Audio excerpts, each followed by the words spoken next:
A lonely elderly woman adopted an unwanted old dog. Their eyes met and she burst into tears. Secrets from the past came to light, and their lives changed forever in a way no one could have imagined. A story of healing, companionship, and unconditional love. Get ready, because this story will touch your heart. Subscribe to the channel, like this video, and comment where you're watching from.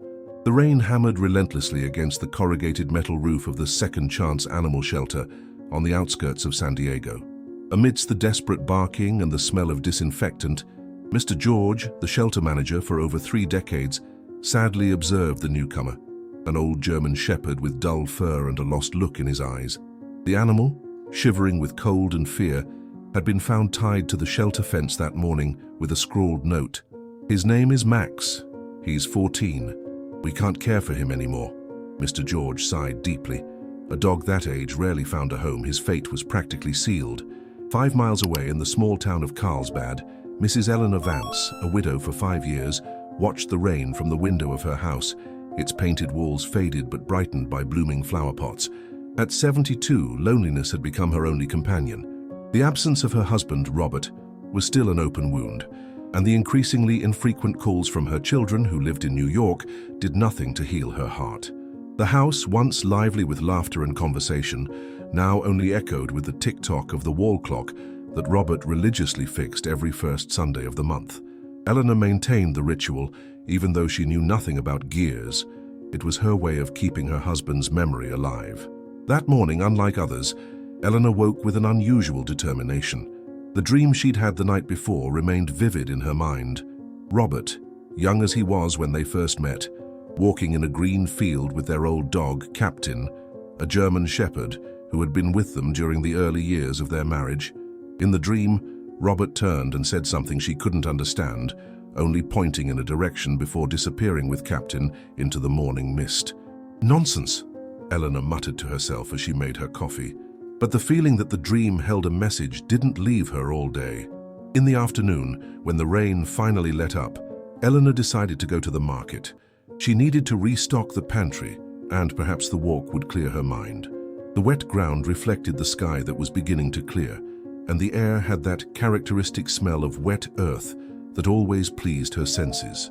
At the market, among colorful stalls of fruits and vegetables, Eleanor met her lifelong friend Gloria, whose bright eyes and easy smile belied her well-lived 75 years.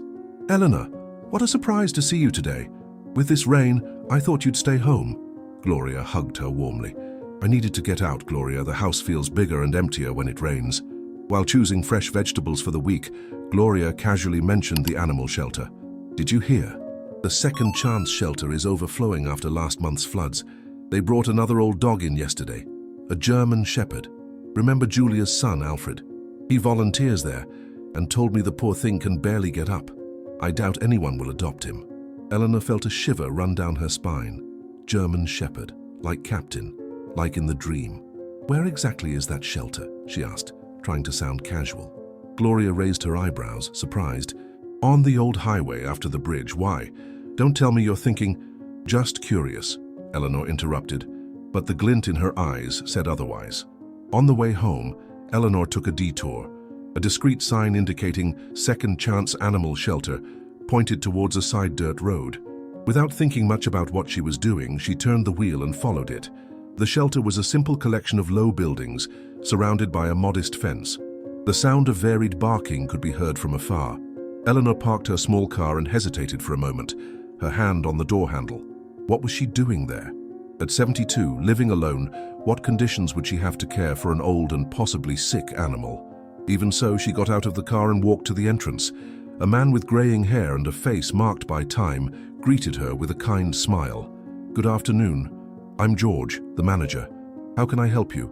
I heard about an old German shepherd that was brought here recently," Eleanor replied, still unsure of her own intentions.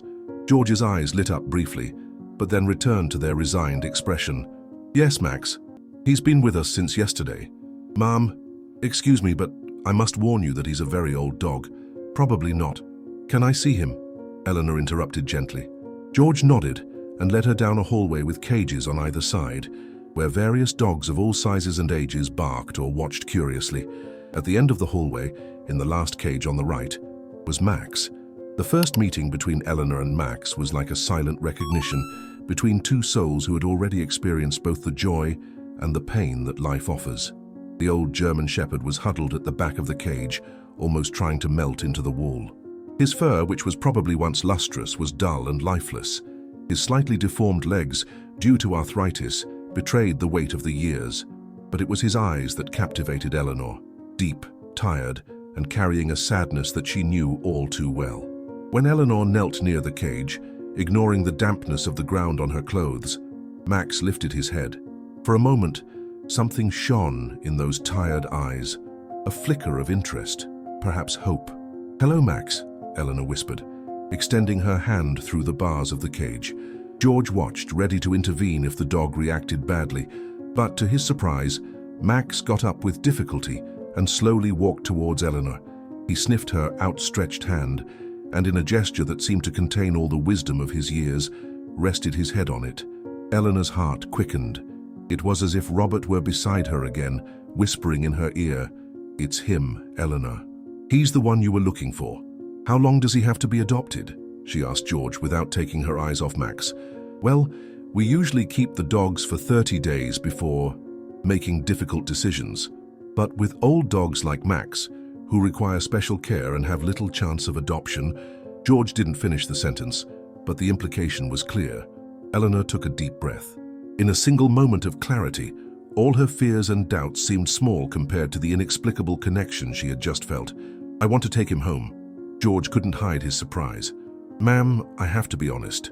Max has advanced arthritis, dental problems, and probably other conditions we haven't yet diagnosed. He'll need regular medication, vet visits, a special diet." "My name is Eleanor Vance," she interrupted, with a gentleness that didn't allow for arguments. "And if there's one thing I've learned in 72 years of life, it's that it's never ever too late for a new beginning." While signing the adoption papers, Eleanor wondered if she was crazy. Her friend Gloria would certainly think so. Her children, when they found out, would probably be worried or upset. But looking at Max, who was now watching her intently from across the room, Eleanor knew she was doing the right thing. And so, at sunset on that rainy day, Eleanor Vance left the Second Chance shelter, not only with an old German shepherd in the back seat of her car, but with something she had lost a long time ago: a purpose. Max's first night at Eleanor's house was challenging for both of them. Eleanor had prepared a comfortable corner in the back porch, protected from the wind and rain, with a soft bed, blankets, and fresh water. George had recommended that the dog stay in an open space, at least initially, so he could gradually adapt to the new environment. But at 3 in the morning, Eleanor woke to the sound of low, distressed whimpers. She got up quickly, put on her robe, and went to check on Max. She found him in the same position, lying on the bed she had prepared, but with wide, frightened eyes and a tense body. "It's okay, old man," she whispered, sitting beside him. "You're safe here." Eleanor spent the rest of the night there, next to the dog, sometimes just in silence, other times telling him stories about Robert and about the life they had built in that house. Gradually, Max's muscles relaxed, although his eyes remained watchful. When the first rays of sun began to illuminate the sky, Eleanor realized she had fallen asleep, sitting on the porch floor, her hand resting on Max's body. The dog watched her with an expression she couldn't fully decipher. There was caution, yes, but also a flicker of something deeper, like recognition. The following days established a fragile routine. Max ate little, accepting only the special food mixed with cooked meat that George had recommended. His movements were slow and visibly painful, especially in the morning. Eleanor began administering the arthritis medication that the shelter vet had prescribed, hiding the pills in small meatballs. The big challenge was gaining the animal's trust. Although he didn't show aggression, Max remained distant, as if afraid to become attached to his new caregiver. He spent hours watching the garden with a melancholic gaze, or lying down looking at the door, as if waiting for someone to arrive, or perhaps, Eleanor thought, as if waiting to be abandoned again. On the afternoon of the 5th day, Eleanor received a visit from Gloria, who arrived carrying a bag of homemade snacks and a lot of curiosity. "So it's true. You adopted the old dog?" she exclaimed, upon seeing Max lying under the mango tree in the garden. "Alfred told me, but I didn't believe him. Eleanor, are you sure? At our age is when we need companionship the most, Gloria. Eleanor replied softly, serving coffee for her friend on the porch. "Besides, look at him. Doesn't he deserve a dignified end of life?" Gloria looked at the old German shepherd with a mix of concern and admiration.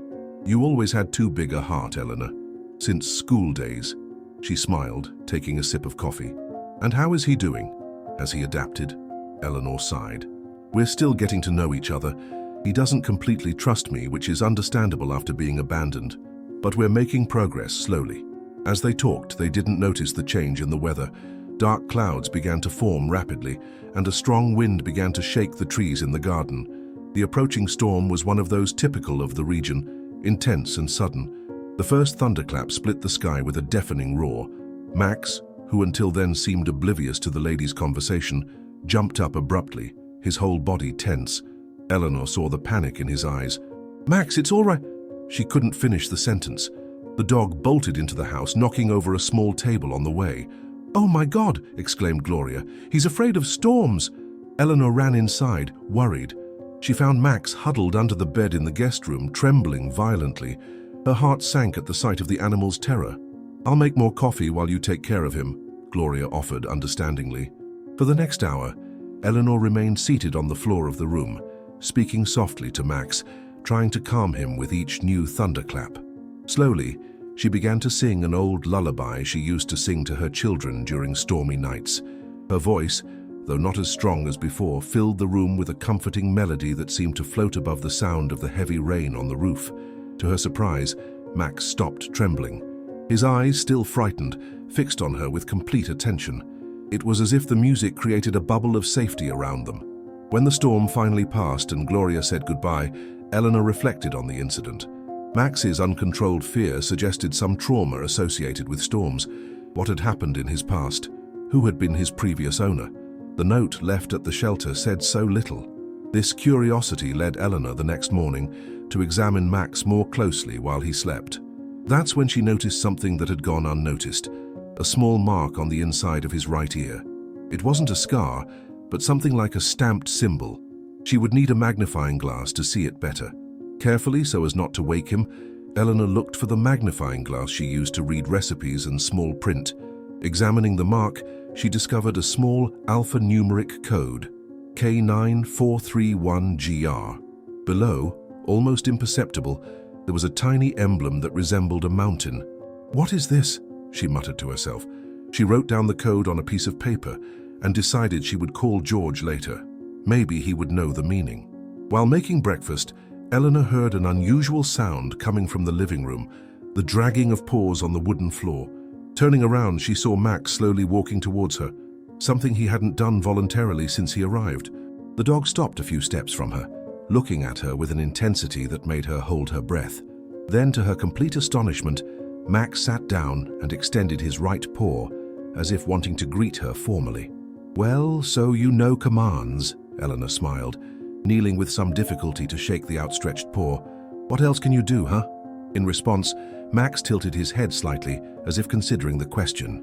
His eyes, which in the first few days seemed dull with age and sadness, now exhibited a gleam of intelligence that surprised Eleanor. At that moment, Eleanor understood that there was much more to Max than just an abandoned old dog. There was a story there, a mystery to be solved, and for the first time in 5 years since Robert's passing, Eleanor felt the thrill of having a purpose, a riddle to decipher. The rain started again outside, a fine drizzle that promised to last all day. But inside the house with its colorful walls, something new was blossoming, an unexpected connection between a widowed woman who believed her days of adventure were over and an old dog who seemed to carry secrets of the past in his tired eyes. The next morning, Eleanor woke up with a different feeling. For the first time in years, she had slept soundly, without the usual awakenings in the middle of the night that had plagued her since Robert's departure. Opening her eyes, she discovered the reason for her peaceful sleep. Max was lying next to her bed like a silent guardian. "Good morning, buddy," she greeted, extending her hand to caress his ears. The dog responded with a timid but real wag of his tail, another small step in their connection. After breakfast, Eleanor decided to call George and ask about the code she found on Max's ear. She dialed the shelter's number, carefully written in the notebook she kept next to the phone.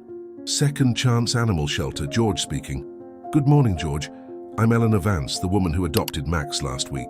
Mrs. Vance, it's good to hear from you. How's our old man doing? Eleanor smiled into the phone. We're adapting. In fact, I called because I found something curious.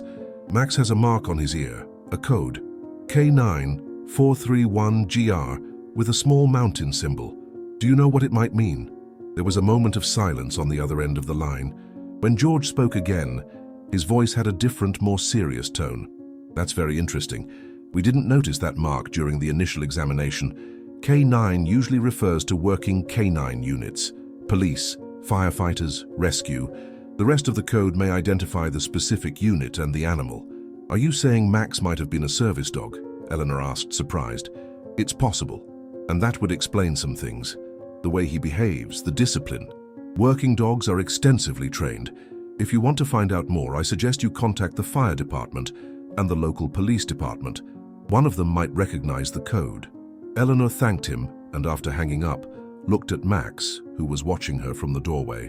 Were you a hero, Max, is that it? The dog only tilted his head, his eyes fixed on her as if trying to communicate something important. Determined to discover more about Max's past, Eleanor first called the fire department. After explaining the situation, she was transferred several times until she spoke with Captain Miller, head of the local K9 unit. I'm sorry, ma'am, but the code you mentioned doesn't correspond to any of our current or retired dogs. Our codes start with SDF, not K9. Maybe it's from another corporation. Eleanor thanked him and tried the police department next, with a similar result. No one recognized the code or the mountain symbol she described. Slightly disappointed, Eleanor was preparing lunch when the phone rang. It was Captain Miller again. Mrs. Vance? I remembered something that might help. There's a mountain search and rescue group that operates independently, made up of volunteers and some ex-military personnel. They use trained dogs and are based in the San Jacinto Mountains. The mountain symbol you described might be theirs. Eleanor's heart quickened. Do you know how I can contact them? Unfortunately, I don't have a direct number, but I know their coordinator is a former Army Sergeant, Paul Mendez. He usually frequents the Central Perk in downtown San Diego on weekends. That's all I can offer, I'm sorry. San Diego was almost an hour's drive from Carlsbad. For a 72-year-old woman who rarely drove beyond the town limits, it was a considerable trip. But the idea of discovering Max's past had become irresistible. Thank you, Captain. You've been a great help. After hanging up, Eleanor looked at the calendar on the kitchen wall. It was Thursday. If she wanted to find Paul Mendez, she would need to go to San Diego on Saturday. The idea of making that trip alone was a little intimidating, but also strangely exhilarating. What do you think, Max? Should we embark on this adventure? In response, the dog came closer and rested his head on her knee, a gesture that Eleanor perceived was becoming his way of showing affection and agreement.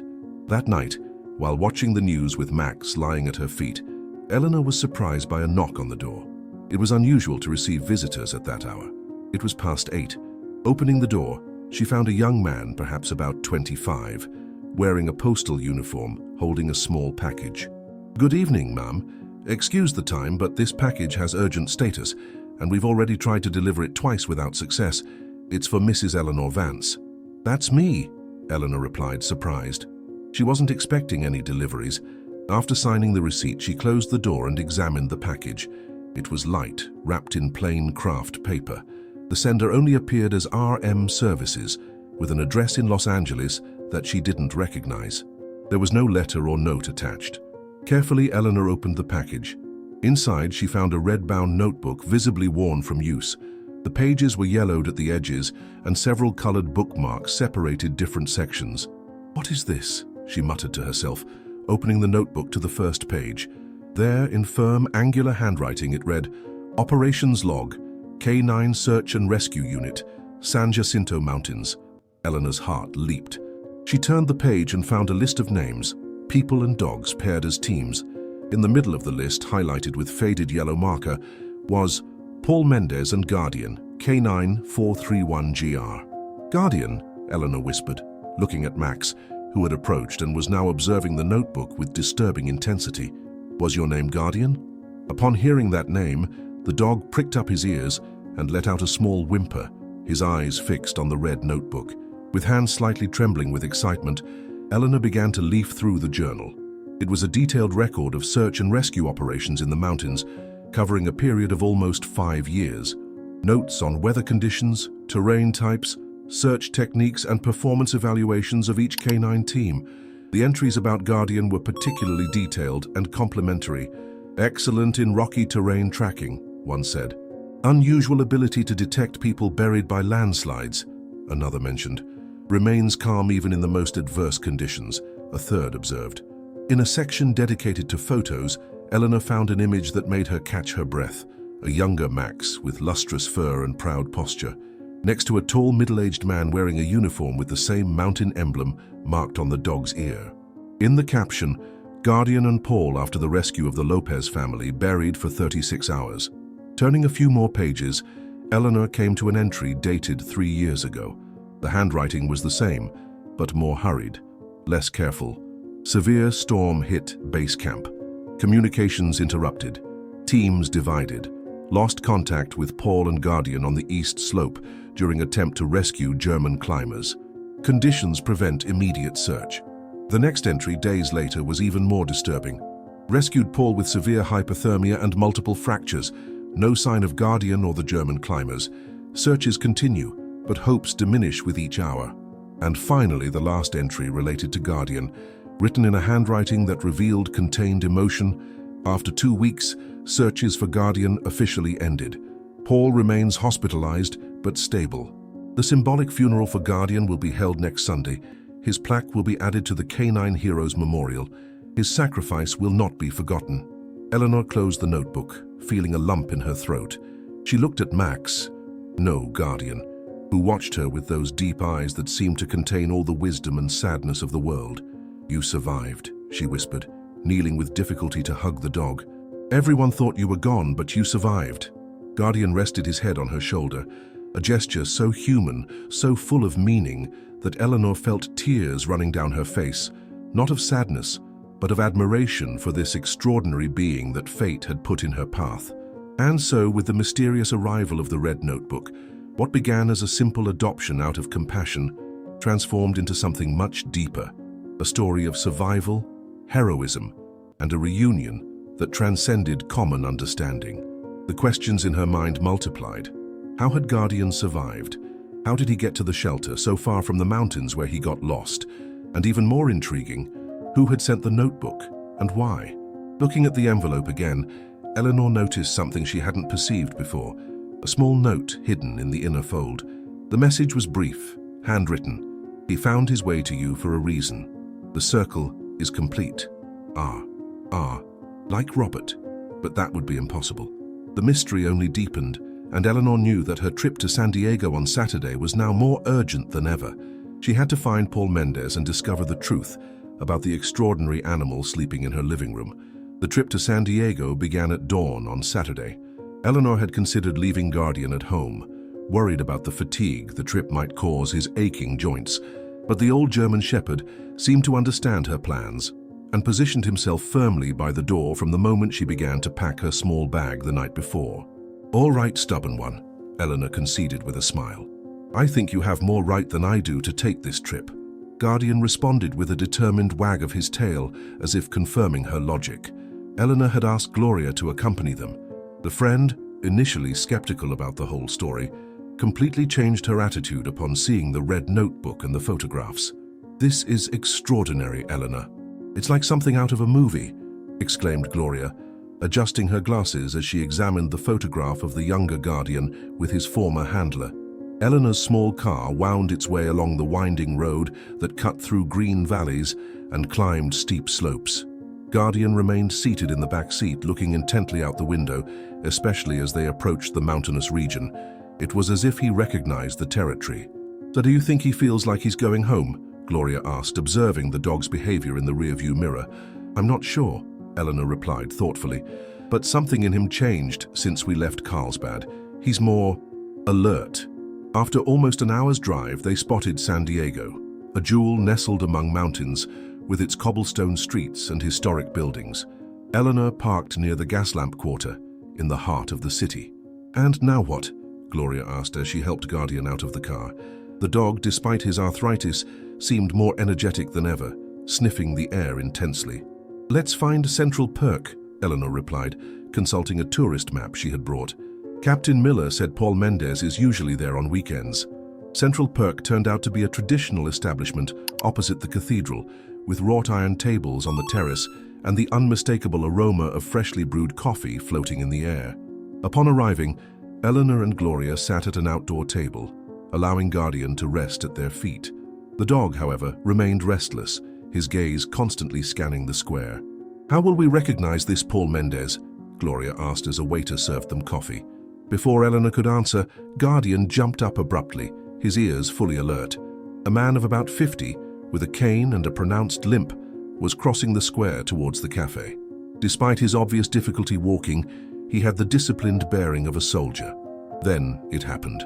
Guardian let out a sharp bark, the first Eleanor had heard from him, and before she could stop him, the old dog limped across the cafe terrace directly towards the man with the cane.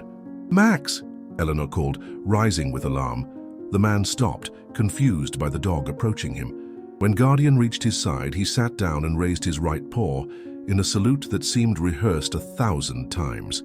The man's face transformed. First surprise, then disbelief, and finally something that seemed like wonder and emotion mixed. He knelt down with difficulty, ignoring what must have been considerable pain. "Guardian?" His voice broke as he uttered the name. It can't be.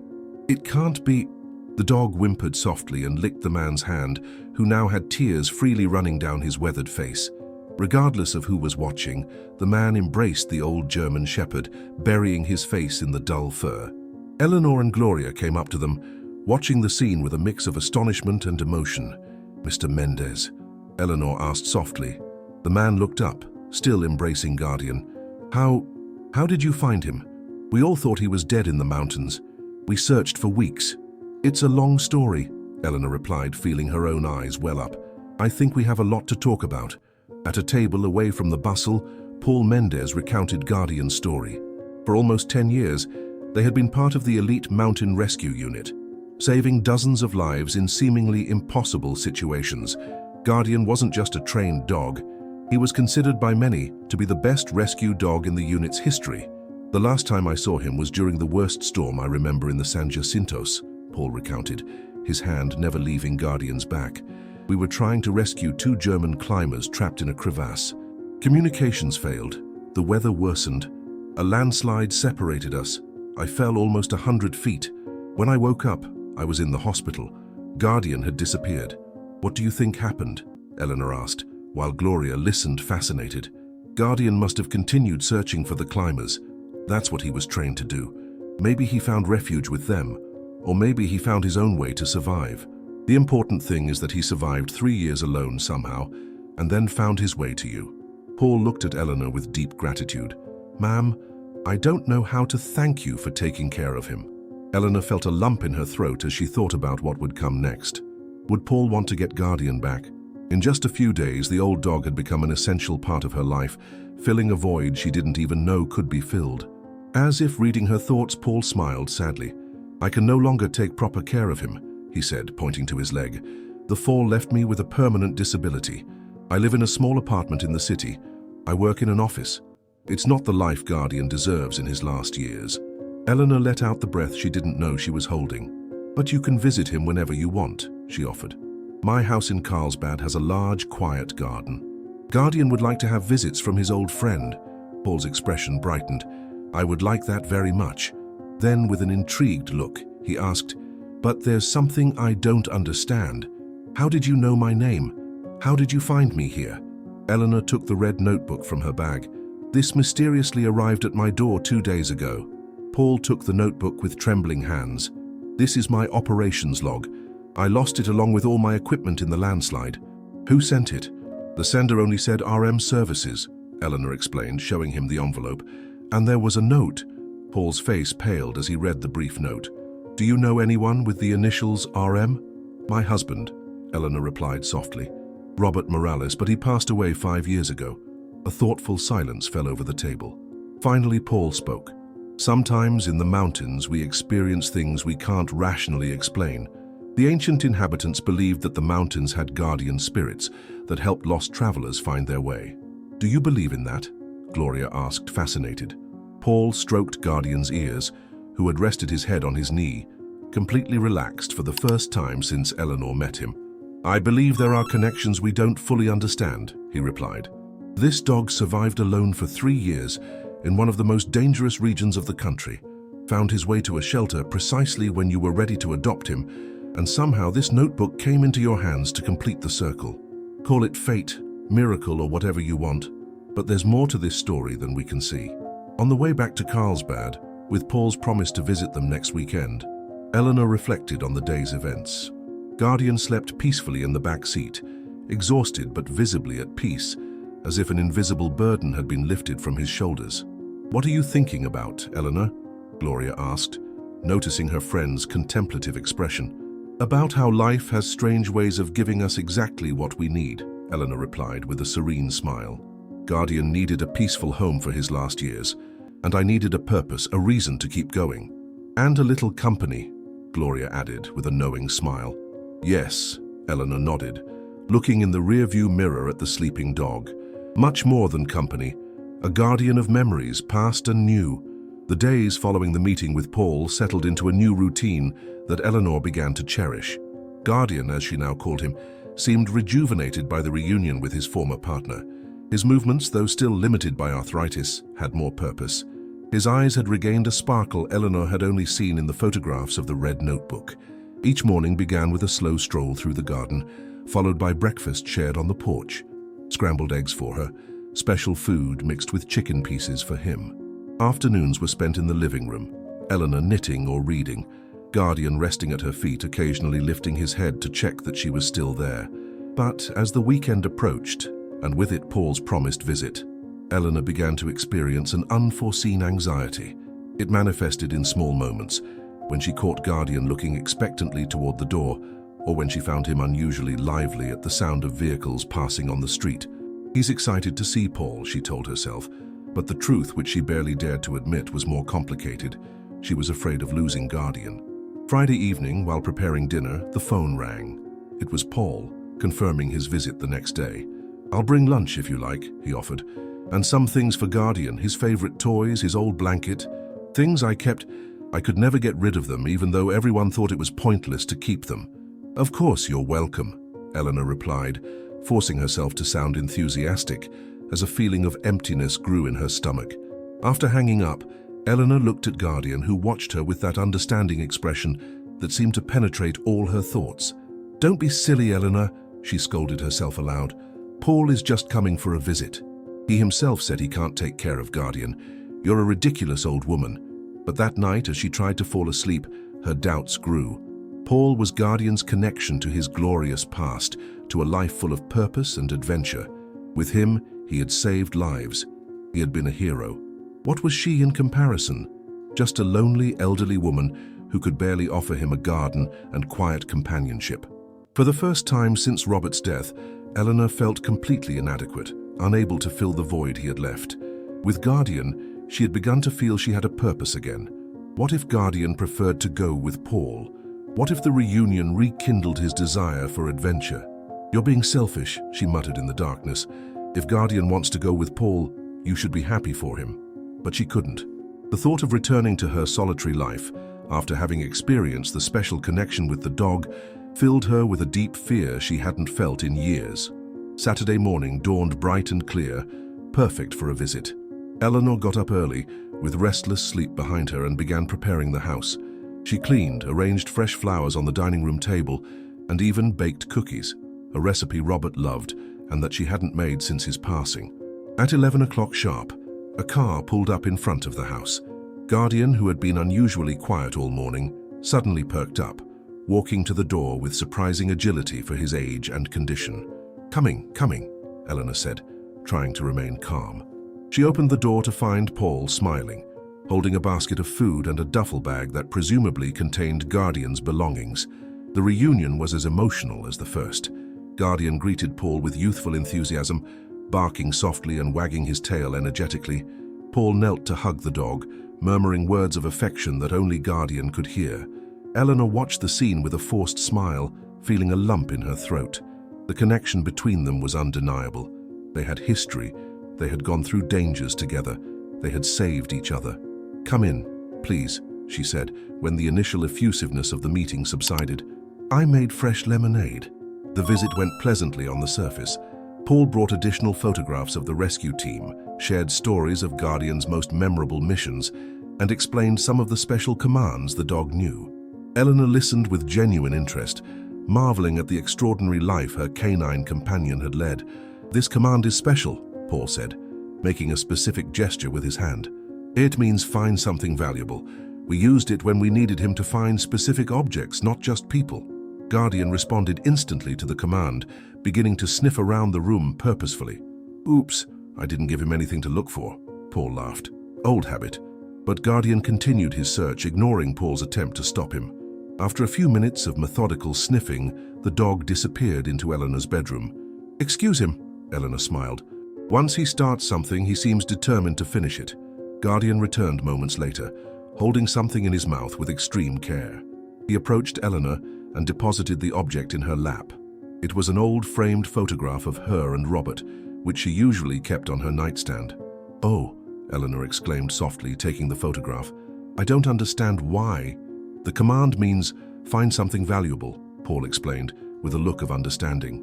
"It seems Guardian knows exactly what's most valuable in this house to you." Eleanor felt tears welling up in her eyes, but she held them back. "It was my husband, Robert. He passed away 5 years ago."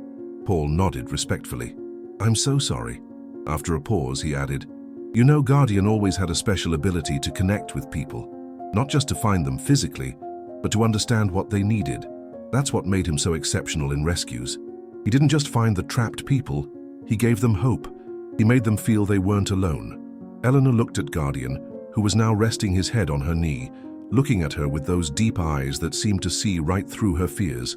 "He chose you, Mrs. Vance," Paul continued softly. "Of all the places he could have ended up, of all the people who could have adopted him, he found you. And I believe it wasn't a coincidence." Lunch continued with lighter conversation, but something had changed within Eleanor. The fear was still there, but it no longer dominated her. Observing Guardian and Paul interacting, she began to understand that she wasn't losing Guardian. She was gaining a connection with the dog's extraordinary past, and by extension, with a community of people who valued him as much as she did. When it was time to say goodbye, Paul knelt down once more to hug Guardian. "I'll see you soon, old friend," he promised. "You've found a good home here." Then, turning to Eleanor, he added, "Thank you for taking care of him and for letting me be a part of his life again." As she watched Paul drive away in his car, Eleanor felt Guardian press against her leg. She looked down and found those intelligent eyes watching her with what she could only describe as concern. "I'm fine," she assured him, kneeling to pet his fur. "I was just being silly. I was afraid of losing you, you know? But now I understand it's not about possessing. It's about sharing this time we have together, whatever its duration." Guardian licked her hand gently as if confirming his understanding. And as they walked back to the house together, Eleanor realized that the emptiness she had felt before had been replaced by something new, a serene acceptance that true love, whether for a husband, a friend, or an extraordinary dog, is never about clinging. It's about cherishing each shared moment, knowing that those moments, though finite, enrich our lives in ways that endure long after they end. The change began subtly, like the way dawn transforms the sky, one imperceptible nuance at a time, until suddenly everything is light. Eleanor noticed small details first. She woke up earlier, anticipating with enthusiasm the morning walk with Guardian. She hummed while preparing breakfast, something she hadn't done in years. She began to stop to observe wildflowers during her walks, even picking some to place in small vases around the house. Gloria was the first to explicitly point it out during her weekly visit to play cards.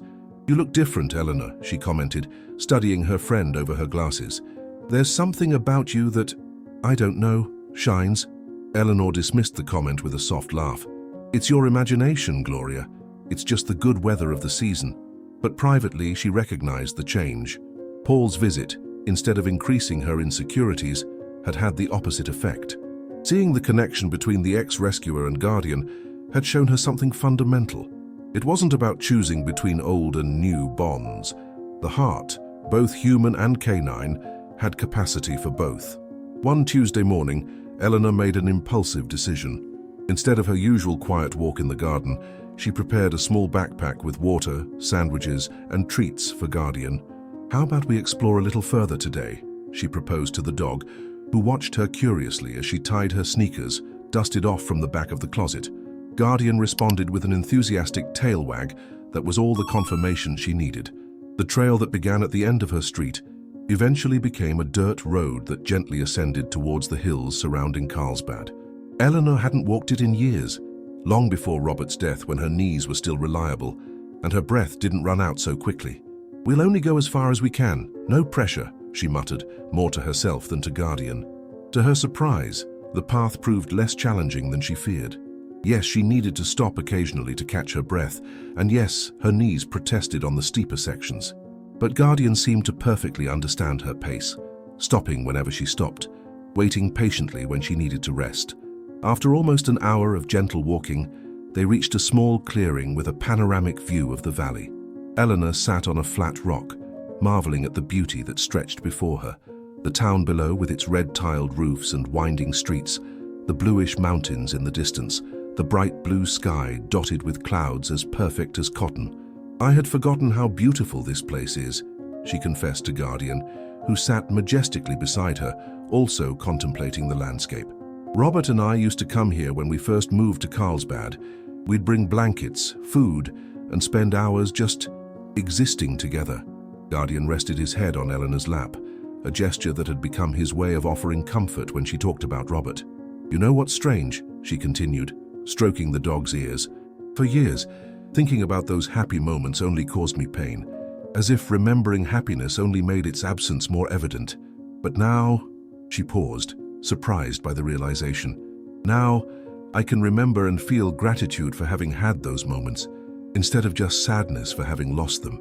Guardian looked up at her with that expression that seemed to understand every word. "You've changed something in me," Eleanor whispered. "Sayuv reminded me that life doesn't end when we lose someone important. It just changes form."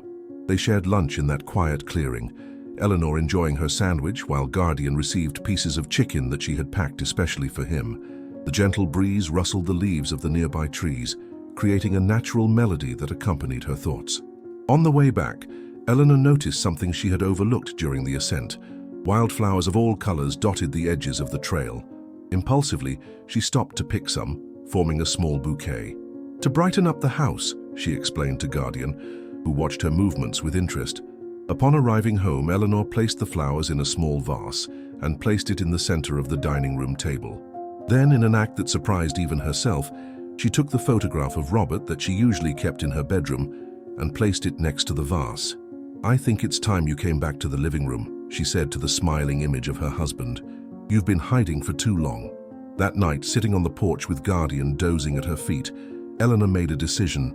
She would no longer be just Robert's widow, the lonely lady at the end of the street, whose children called out of obligation on special dates. She would be Eleanor Vance, a 72-year-old woman with passions, interests, and above all, with much life still ahead of her. The next day, she called Paul. "I was wondering," she began with a shyness she hadn't felt in decades, "if you would know of any volunteer groups at the Second Chance shelter. I'd like to help, maybe a few hours a week." Paul sounded genuinely pleased. "In fact, I know George, the manager, well. They always need extra hands, especially from people with patience and affection for animals. Would you like me to call him?" A week later, Eleanor began dedicating Tuesday and Thursday mornings to the shelter. Initially, her tasks were simple, helping to clean cages, prepare food, wash blankets. But soon, George noticed her special ability with the most difficult cases, the elderly dogs, the fearful ones, those who had lost confidence in humans. "You have a gift, Mrs. Vance," he said one day, as he watched her calm a recently rescued Chihuahua who was trembling uncontrollably. "These little animals feel they can trust you." Eleanor smiled, looking at Guardian, who accompanied her on each visit to the shelter, maintaining a reassuring presence for the other dogs. "Let's just say I had a good teacher." With each passing week, Eleanor felt her life expanding in new directions. She made friends among the other volunteers, some older like her, others young students who treated her with affectionate respect. She began to participate in the walks organized by the community center on Sunday mornings, discovering that her stamina was constantly improving. Guardian flourished along with her. Although his arthritis still limited his movements on humid days, The shelter vet noticed an improvement in his general condition. "Whatever you're doing, Mrs. Vance, keep it up," he advised. "This dog is rejuvenating under your care." One afternoon, while returning from the shelter, Eleanor noticed that Guardian stopped in front of the local bookstore, looking with interest at the window display. "Do you want to go in?" she asked, intrigued by his behavior. The bookstore, the Book Nook, was small but cozy, with shelves from floor to ceiling and the unmistakable aroma of paper and ink. Eleanor hadn't been in for years, although in her youth she had been an avid reader. "Mrs. Vance," greeted the owner, a thin man with thick-rimmed glasses. "What a surprise to see you here. And who is this distinguished gentleman?" "His name is Guardian," Eleanor introduced the dog, who sat politely beside her. "And it seems he has an interest in literature. A dog of good taste, no doubt." The bookseller smiled. "Are you looking for something in particular?" Eleanor was about to shake her head when her gaze fell on a section on the back wall. "Rescue and survival stories." "Maybe so," she replied, approaching those books. She browsed several titles until one caught her attention. Four-Legged Heroes, Stories of Rescue Dogs in America. Upon arriving home, Eleanor settled into her favorite armchair, with Guardian at her feet, and began to read. The book recounted fascinating stories of dogs who had saved lives in earthquakes, avalanches, floods, and other catastrophes. To her surprise and excitement, she found an entire chapter dedicated to the San Jacinto Mountains K9 unit, with several mentions of Paul Mendez and his extraordinary partner, Guardian. "Look!" she exclaimed, showing Guardian a photograph where he appeared younger next to Paul, receiving a medal of recognition. "You're famous!" The reading awakened something that had been dormant for years, her passion for learning, for broadening her horizons. In the following weeks, Eleanor devoured books on working dogs, canine training, animal behavior. She even dared to take a basic veterinary first aid course offered by the Carlsbad Community Center. Her house, which for years had remained practically untouched, began to reflect her new interests. More recent photographs, Eleanor with the shelter volunteers, Guardian with Paul during one of his visits, both enjoying a sunset in the hilltop clearing, joined the old family pictures on the walls. One evening, while checking her mail, Eleanor found a letter with a foreign stamp. It was from her son Robert replying to the long letter she had sent him weeks ago, telling him about Guardian and the changes in her life. "Mom," Robert wrote, "I can't express how happy it makes me to read about your new life. For years, Anna and I have been worried about you, but we respected your need for space and time. Now, reading about your activities, your new friends, and especially about Guardian fills me with joy. We're planning to visit you at Christmas. Anna is especially excited to meet the famous rescue dog who has revolutionized your life." Eleanor read the letter several times with tears of happiness. She looked at Guardian, who was lying nearby, watching her with those wise eyes. "We're going to have visitors at Christmas," she informed him, stroking his ears. "My family is coming to meet you." October arrived in Carlsbad, with its characteristic cool breeze and impossibly blue skies. The town streets gradually filled with papel picado and Catrinas in preparation for Dia de los Muertos, a celebration that Eleanor had always observed with devotion, but that in recent years had become a solitary and melancholic ritual. This year, however, she felt a renewed sense of purpose as she prepared her altar. On an embroidered tablecloth that had belonged to her mother, she began to place the traditional elements. Pan de Muerto she had baked that morning, cempasúchil bought at the market, photographs of her parents, of her younger sister who had passed away decades ago, and of course Robert. Guardian watched the process with solemn interest, as if he perfectly understood the importance of the ritual. "It's our way of remembering that death is not an end, but a transition," Eleanor explained as she arranged candles at different levels. "The altar is a bridge that allows our loved ones to visit us, even if only for one night." As she worked, the phone rang. It was Paul with surprising news. "Mrs. Vance, do you remember that I mentioned we were investigating how Guardian could have survived and reached the shelter? I think we have a lead. A family from Idlewild, near the San Jacintos, just contacted us. They say they took care of a German Shepherd for almost 2 years after finding him badly injured in the mountains. The dog disappeared 8 months ago." Eleanor's heart skipped a beat. 8 months, that would coincide approximately with when Guardian arrived at the shelter. "Exactly. I was wondering if we could visit them this weekend. They live about 2 hours from Carlsbad. They might help us complete Guardian's story." Eleanor accepted immediately. The idea of discovering the missing piece in Guardian's extraordinary journey from the mountains to her was irresistible. On Saturday, Eleanor, Guardian and Paul embarked on the trip to Idlewild, a small town in the foothills of the San Jacinto Mountains. The road wound through pine forests where the air was noticeably cooler than in Carlsbad. The Lopez family lives on the outskirts, almost in the woods, Paul explained as he drove. Mr. Arthur is a park ranger. His wife, Mrs. Evelyn, found Guardian during a severe storm. According to what they told me on the phone, he was seriously injured, possibly from a fall or landslide. Eleanor looked at Guardian in the back seat. The dog seemed unusually alert, sniffing the air coming in through the slightly open window, as if recognizing the scents of the forest. The Lopez's house was a simple wooden and stone structure, with a large yard surrounded by trees.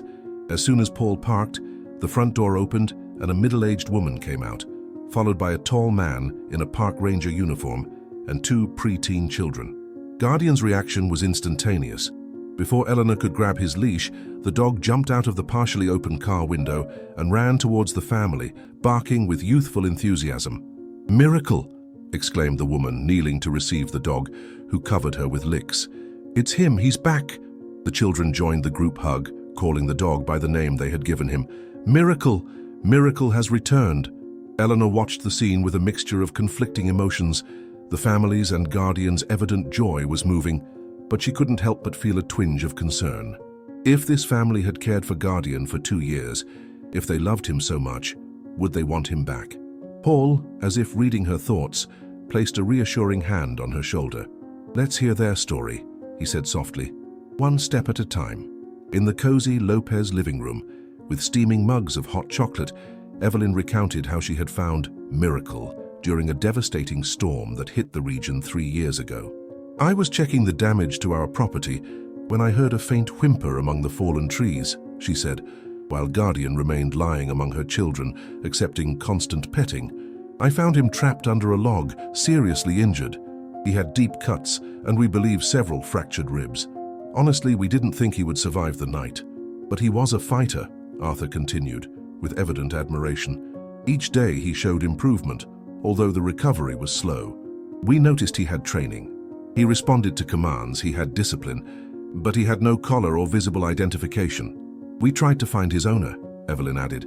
"We put up ads in nearby towns. We asked the rescuers who were working in the area after the storm. No one claimed him." Eleanor listened attentively, visualizing Guardian's extraordinary journey. Somehow he had survived the fall in the mountains. He had found this loving family who had healed him, and then, what happened next? She asked. "How did he end up at the shelter in San Diego?" A shadow crossed Evelyn's face. 8 months ago, my mother became seriously ill in Austin, Texas. I had to travel with the children to take care of her. Arthur was assigned to an operation against illegal logging that required weeks in the forest. We left Miracle with a neighbor, but he escaped the second day," Arthur completed. "We looked for him for weeks when we returned. We never thought he would have traveled so far." Paul then shared what they knew. How Guardian, or Miracle, as the Lopezes knew him, had been found tied to the shelter door with a minimal note, how Eleanor had adopted him, and the subsequent discovery of his original identity as a rescue dog. The Lopez's eyes widened in amazement as they heard about their beloved Miracle's heroic past. The children, Matthew and Sophia, were especially fascinated by the stories of mountain rescues. "We always knew he was special," exclaimed Matthew, hugging the dog. "Sometimes he guided us when Dad took us for walks in the woods. He knew the trails better than we did." Then came the moment Eleanor feared. Arthur and Evelyn exchanged glances, and finally, Arthur spoke. "Mrs. Vance, you should know that Miracle Guardian man was part of our family. We loved him deeply. We were devastated when he disappeared." Eleanor nodded, bracing herself for the inevitable. These good people had saved Guardian's life. They had cared for him for years. They had more right than anyone to claim him. "I understand," she said with a lump in her throat. "He means a lot to me too, but I understand if you want him back." To her surprise, Evelyn took her hands in hers. "No, Mrs. Vance, we're not asking you to return Miracle. On the contrary, we wanted to thank you for taking care of him and for helping us discover his extraordinary story." "But you had him for 2 years," Eleanor replied, confused. "Don't you want—" "What we want is what's best for him," Arthur explained with a kind smile. "Paul told us about you two, about how you met, about the special connection you share. Now seeing how she looks at him, how he remains attentive to her movements even while playing with the children, it's clear that he has chosen you both. Besides, Evelyn added with a sad smile, we must be practical. With my mother still recovering, we are still traveling frequently to Austin. Arthur works long days in the forest. The children are at school all day. Guardian deserves to be with someone who can dedicate time to him, especially in his old age. Evelyn's words eased the weight on Eleanor's heart, but also sparked an idea. Maybe we could share him, she suggested tentatively. You saved his life. You're part of his story, like Paul. You could visit us in Carlsbad, or we could bring Guardian here occasionally, especially if the children miss him. Matthew and Sophia's eyes lit up. Yes, please. We could visit him during vacations, exclaimed Sophia, and show him that we remember all the tricks we taught him, added Matthew enthusiastically. What began as a visit to complete the puzzle of Guardian's story became the birth of an unexpected connection between two families. Before leaving, they exchanged phone numbers and addresses, already planning a reunion for the following month. On the return trip, Eleanor reflected on the extraordinary circle that had been completed. Somehow Guardian had brought all these people together, Paul, the Lopezes herself, creating a community where before there had only been isolated individuals in their pain or loneliness. You know what's most extraordinary? She commented to Paul as they drove under the setting sun. How a being that can't speak our language has communicated so much, has connected so many lives. Paul nodded thoughtfully. Dogs like Guardian have an emotional intelligence that sometimes surpasses ours. They perceive needs, vulnerabilities, and strengths that we ourselves ignore. That's what makes them so special in rescue work.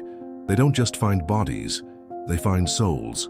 Guardian from the back seat rested his head between the front seats as if affirming Paul's words. That night, while completing the final details of her altar for Dia de los Muertos, Eleanor added something unusual, a small photograph of Guardian in his days as a rescue dog, next to the pictures of her loved ones who had passed away. It's not that you've passed away, she explained to the dog, who watched with interest from his bed. But the Guardian you were then, the young hero of the mountains, deserves to be honored alongside the others who have marked our lives.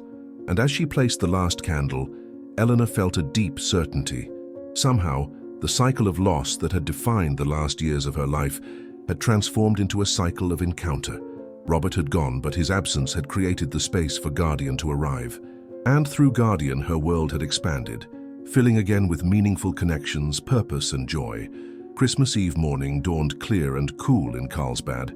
Eleanor had woken before dawn, moved by a mixture of anticipation and nervousness. After 3 years of absence, her children, Robert and Anna, along with her granddaughter Sophia, would arrive that afternoon to spend the holidays with her. Everything has to be perfect, she muttered to herself as she checked the dinner menu again. Romeritos con mole. This would need to be substituted with a traditional American Christmas dish, bacalao a la vizcaína. This would also need to be substituted with a traditional American Christmas dish, apple salad, and of course the famous fruit punch that Robert always made. Guardian followed her patiently from room to room, observing her preparations with that calm, understanding expression that had become his hallmark. Occasionally, when she seemed particularly agitated, he would approach and rest his head against her leg as if saying, "Breathe, everything will be all right."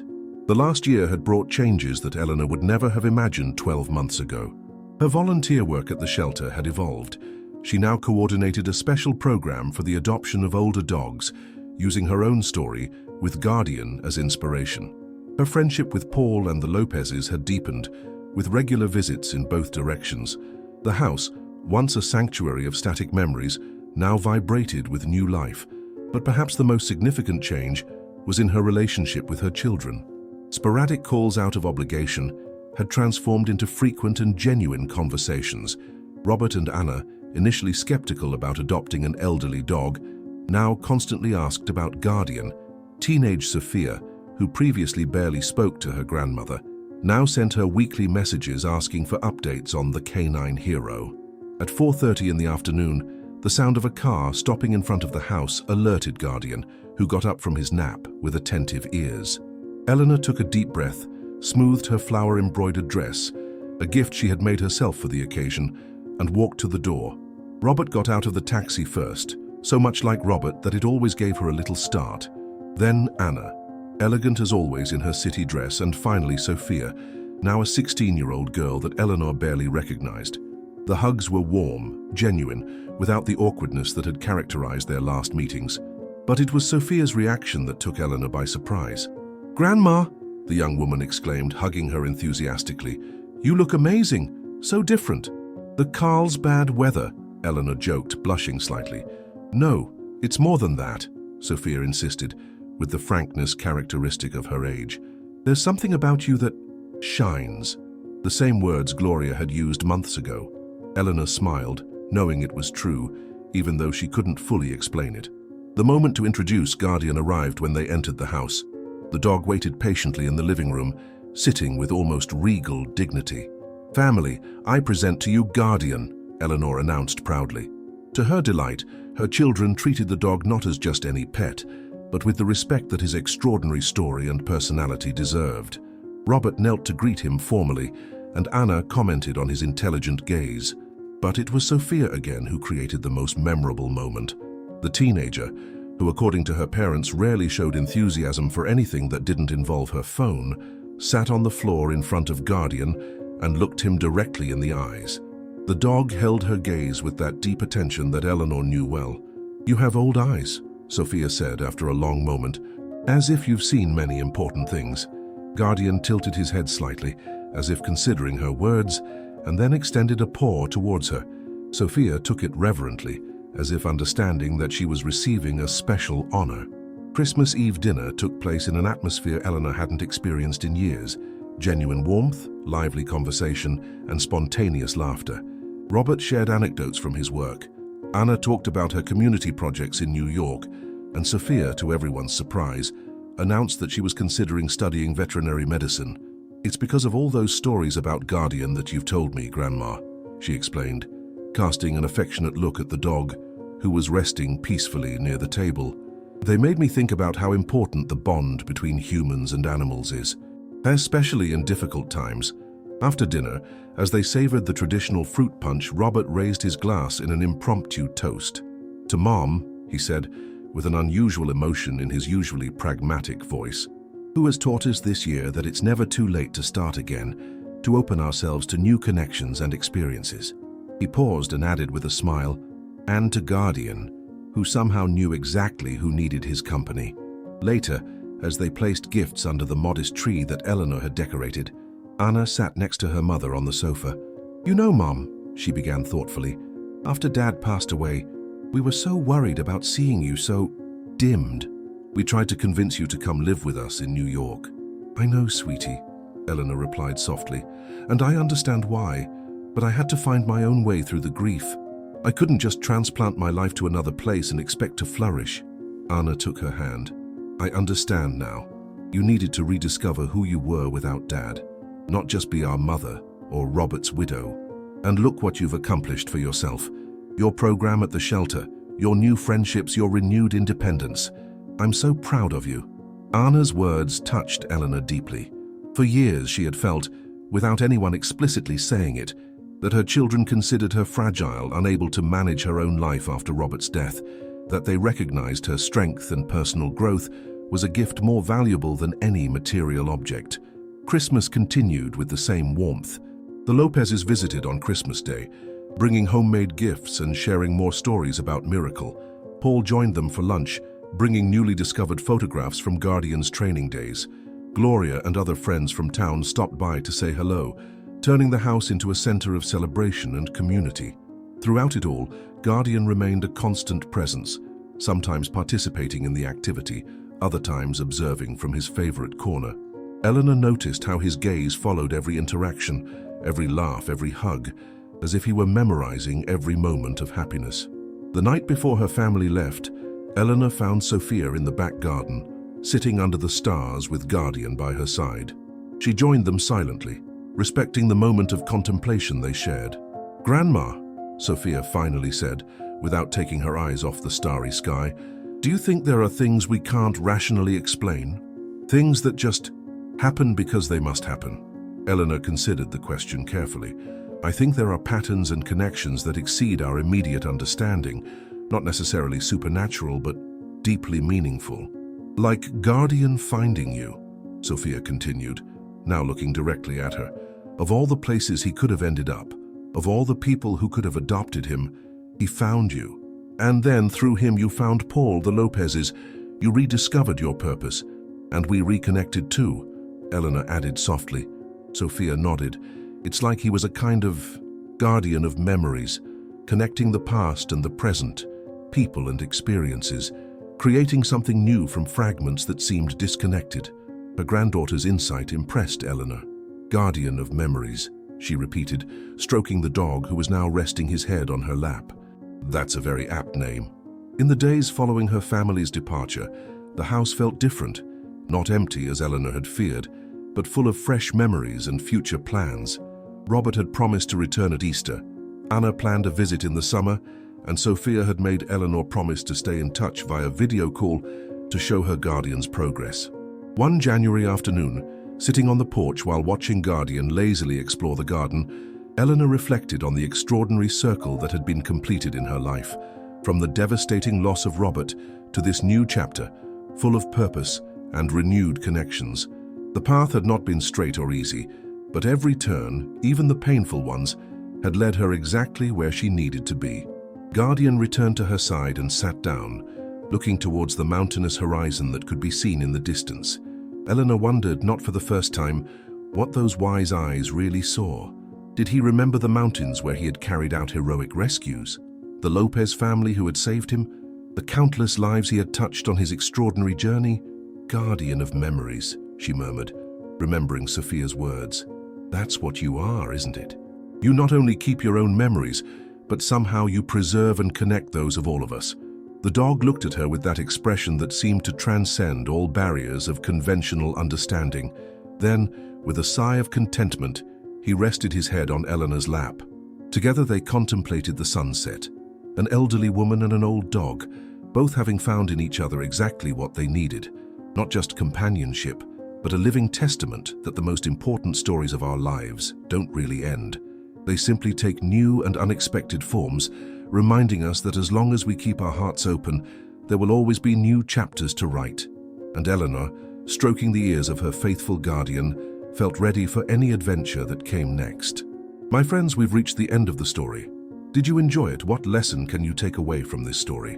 Leave it in the comments below. Like this video, subscribe to the channel, and check out this video playing on your screen. This story will impact you. See you next time.